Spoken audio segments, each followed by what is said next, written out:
రే ఇంతకీ మన గోవా ప్లాన్ ఏమైందిరా? ఏముందిరా?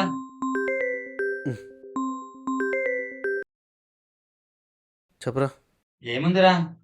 మనోళ్ళంతా నెక్స్ట్ వీక్ అయితే లీవ్ దొరుకుతుంది అన్నారు. అప్పుడు ప్లాన్ చేద్దాం. బా ఎవరురా అన్నిసార్లు కాల్ చేస్తున్నారు? మా నాన్నరా, ఊరికి ఫోన్ చేసి విసిగిస్తుంటాడు. నాన్న నాన్న కాల్ చేస్తుంటే లిఫ్ట్ చేసి మాట్లాడకుండా చిరాకు పడతావేంట్రా? నీకు తెలియదు, ఊరుకోరా. రే, ఏం అవసరం ఉందో ఏమో, కాల్ లిఫ్ట్ చేయ ముందు.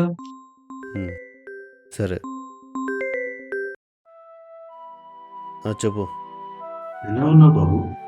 రాత్రిగా చూసావు, మళ్ళీ ఎలాగో అడుగుతావేంటి? అంటే రాత్రి ఇంట్లో చెప్పకుండా వెళ్ళిపోయావు కదా బాబు, అందుకే అలా అడిగాను. నీ కొడుకు నువ్వు అనుకున్నంత పిరికోడేం కాదు, నువ్వేం భయపడక్కర్లేదు. పెడే ఫోను. Hello hello hello. రే, నాన్నతో ఇలాగనారా మాట్లాడేది? నీకేరా, నువ్వు వినండి చెప్తావు. మీ నాన్న నేను బాగా చూసుకున్నాడు కదా, నువ్వు సెటిల్ అయిపోయావు కదా. నా పొజిషన్లో నువ్వు ఉంటే నీకు అర్థమయ్యేది. నువ్వు కూడా సపోర్ట్ చేస్తూ ఉంటే చెప్పరా.